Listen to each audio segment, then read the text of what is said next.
When my husband and I stepped out of the car, my mother-in-law and sister-in-law greeted us with enthusiastic surprise. "Hey Paul, what's with this car?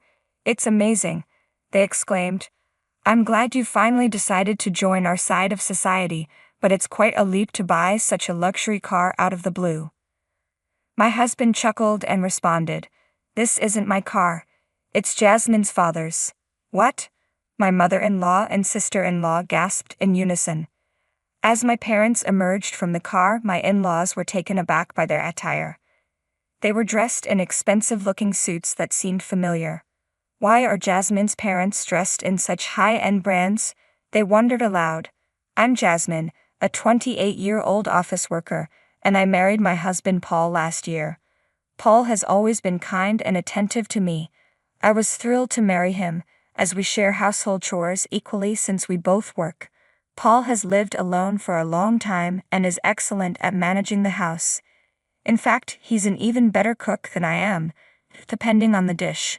We support each other and enjoy a very happy life together." However, our blissful married life hasn't been without challenges. My in-laws often get in the way of our happiness. They seem to assume I'm poor and have taken to bullying me. Suspect their assumptions stemmed from our pre-marriage dinner party, where we introduced our families. My in-laws, consisting of my father-in-law, mother-in-law, sister-in-law, and husband, are a family of 4. My father-in-law, a former banker, was quite wealthy, and everything he wore was branded, which they seemed to believe was a marker of status. In contrast, my husband is the only one in the family uninterested in such things. He often buys second-hand clothes online and wears them until they seem like they're worth more than the original price.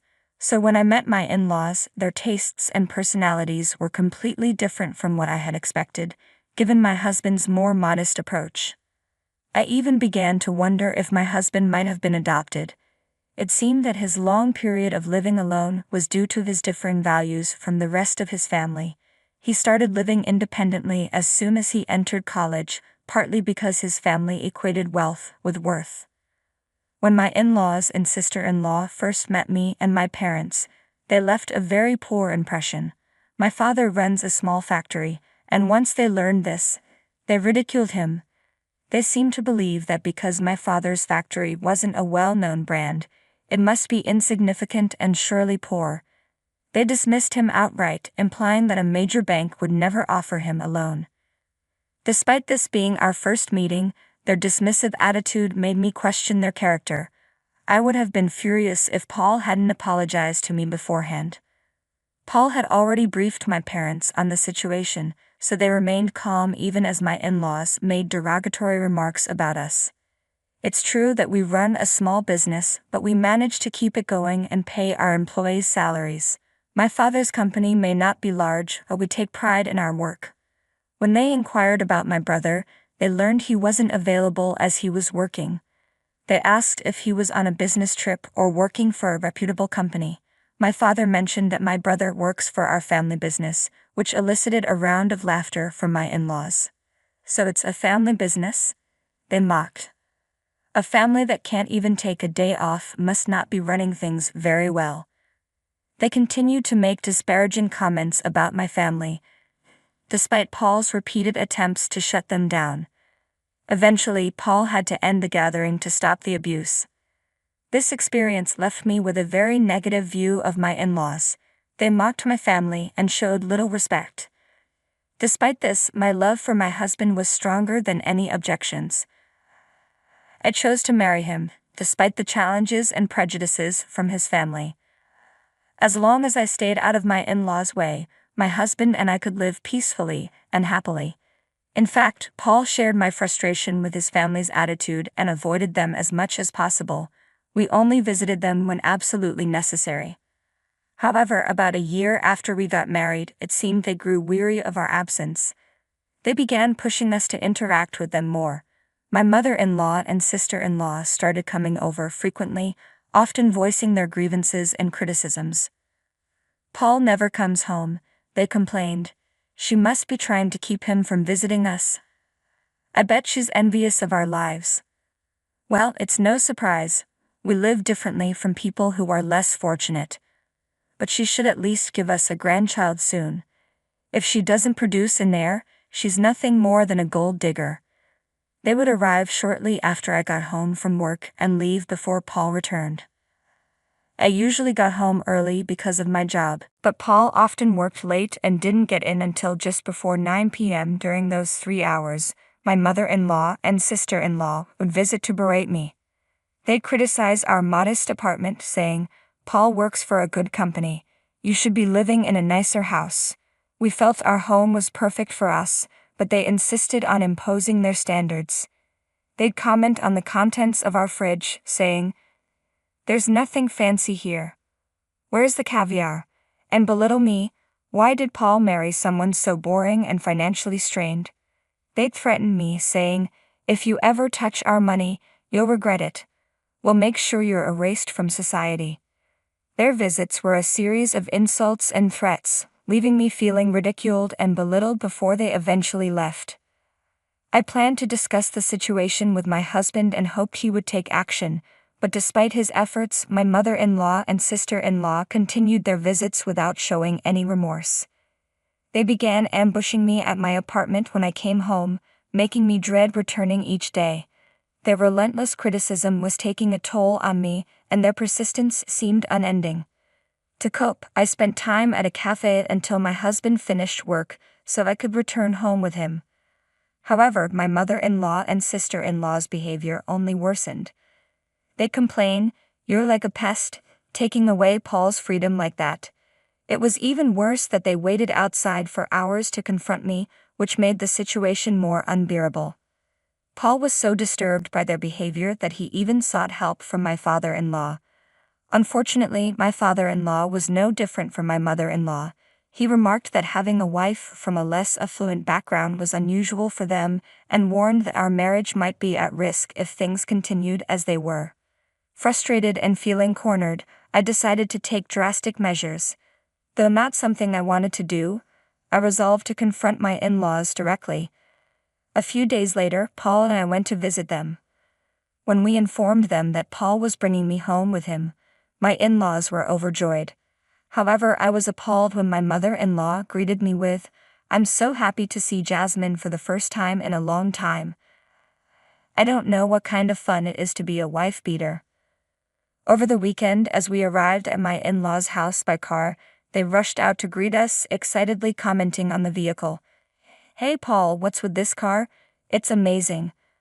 I'm glad you finally decided to join our side of society. But buying such a luxury car out of the blue is quite a bold move, isn't it?" Paul chuckled and replied, "This isn't my car, it's just my father-in-law's." When my mother-in-law and sister-in-law saw my parents get out of the car, their jaws dropped. They were taken aback by the sight of my parents in their luxurious outfits. "What an expensive-looking suit," they exclaimed. "I've seen that brand before. It's incredibly high-end. Why are her parents dressed in such expensive clothing?" The shock intensified when my brother stepped out of the car. Standing 6 feet tall and dressed in the same high-end brown suit as my father, he looked like a model. My in-laws' expressions changed as they took in his appearance. "Who's that handsome guy?" they wondered. "Nice to meet you, I'm Simon, Jasmine's brother." My brother introduced himself. My in-laws were frozen, their amazement evident as they compared our family to the last time they saw me. Seeing their reaction, my husband was frustrated. "What are you doing? Show my family around the house immediately," he urged. My mother-in-law and sister-in-law scrambled to accommodate us, hurriedly inviting my family inside. They ushered us into the living room and said, "We'll prepare tea for you right away." Their attitude had completely flipped. They were now intensely curious about my family. "How are you able to afford such luxury items?" they asked, clearly baffled. It was evident they were quick to change their tune based on appearances. My father responded, "My factory may be small, but the parts we produce are unique. We receive orders from major Japanese and international companies." His answer visibly unsettled my in-laws. Turning their faces pale, my mother-in-law and sister-in-law suddenly became quite cordial towards me, while my father-in-law, remained silent throughout. My sister-in-law, now very interested in my brother, engaged him in conversation. "So, what kind of work do you do at your father's company?" she'd asked.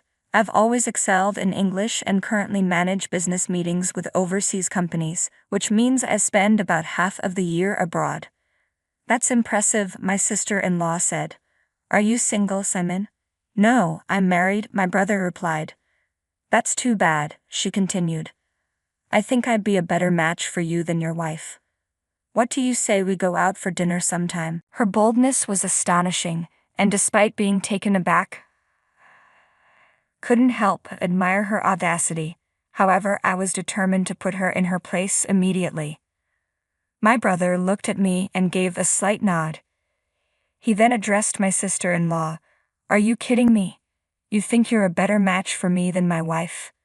My wife is a former model, highly educated, and the daughter of a president of a well-known company. No matter how you look at it, you're not in her league." He added, "It's funny how some wealthy people misunderstand their own worth, isn't it? I won't say anything bad about you, but you should know your place and stick to what's appropriate."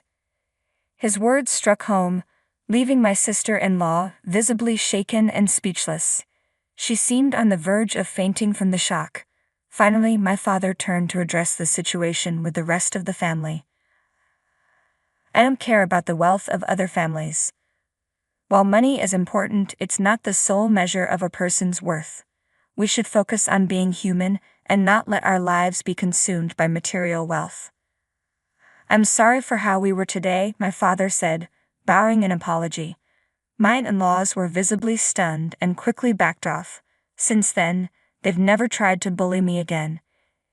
In fact, they now regularly reach out to flatter me, which can be a bit overwhelming. Neither my parents nor my brother are the type to flaunt their wealth or wear luxury brands. They supported my plan this time, but it's not their usual style. My father prefers to wear a well-worn suit, regardless of its cost, and has no interest in high-end fashion. My brother is kind and never mocks others, which is why his father-in-law holds him in high regard. In fact, he's even asked my brother to consider taking over the family business, believing he would be a better heir than his eldest son.